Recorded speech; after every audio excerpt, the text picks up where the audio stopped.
আন্তর্জাতিক যোগ দিবস উপলক্ষে যখন প্রধানমন্ত্রী নরেন্দ্র মোদী কলকাতার রেড রোডে অন্যান্যদের সঙ্গে যোগাভ্যাসে অংশগ্রহণ করেছেন, ঠিক তখনই দক্ষিণ চব্বিশ পরগনার সুন্দরবন অঞ্চলেও দেখা গেল পরিবেশ রক্ষার এক ব্যতিক্রমী উদ্যোগ।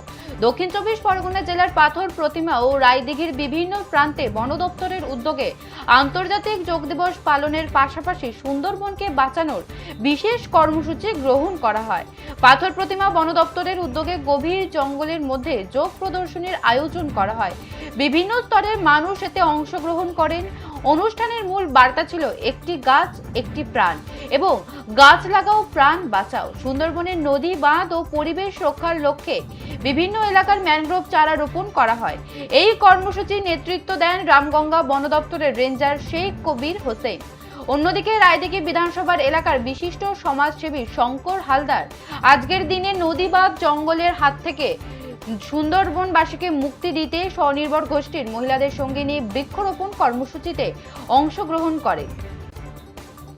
পরিবেশ সংরক্ষণ ও সুন্দরবনের জীববৈচিত্র্য রক্ষার বার্তা তুলে ধরতে এই উদ্যোগ বিশেষ তাৎপর্যপূর্ণ বলেই মনে করা হচ্ছে। যোগাভ্যাসের মাধ্যমে সুস্থ জীবনের বার্তার পাশাপাশি বৃক্ষরোপণ ও ম্যানগ্রোভ সংরক্ষণের অঙ্গীকার আন্তর্জাতিক যোগ দিবসের উদযাপনকে আরও অর্থবহ করে তুলেছে। বিশেষজ্ঞদের মতোই সুন্দরবনের নদী, বাঁধ ও উপকূলীয় পরিবেশ রক্ষায় ম্যানগ্রোভ বন গুরুত্বপূর্ণ ভূমিকা পালন করে। তবে এই ধরনের উদ্যোগ ভবিষ্যতে পরিবেশ সুরক্ষায় ইতিবাচক প্রভাব ফেলবে।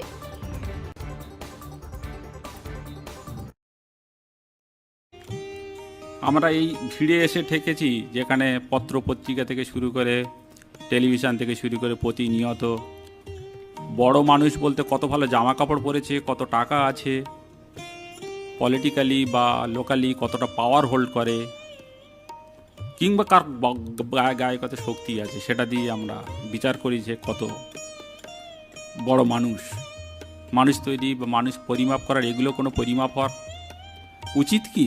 এগুলো কোনো পরিমাপের কি প্যারামিটার হতে পারে? আমরা প্যারামিটারটাই ভুলে গেছি। একটা মানুষকে যে মনুষ্যত্বের প্যারামিটার, সেটা আমরা কেউ বলি না, যে এই প্যারামিটার কেউ মাপি না। এবং সবথেকে ইম্পর্টেন্ট হচ্ছে যে আপনারা আপনাদের পাশে বাড়িতে ফিরে গিয়ে দেখবেন আশেপাশে চারদিকে আছে এরকম অসংখ্য ভালো মানুষ আছে, তাদের কেউ রিকগনাইজ করে না। সে হয়তো একটা রিক্সাওয়ালা হতে পারে, একটা চাষি হতে পারে, যে চাষিটা বুক দিয়ে অর্গানিক ফার্মিং করছে, বিষমুক্ত খাবার বানাচ্ছে, তার কথা কেউ বলে না।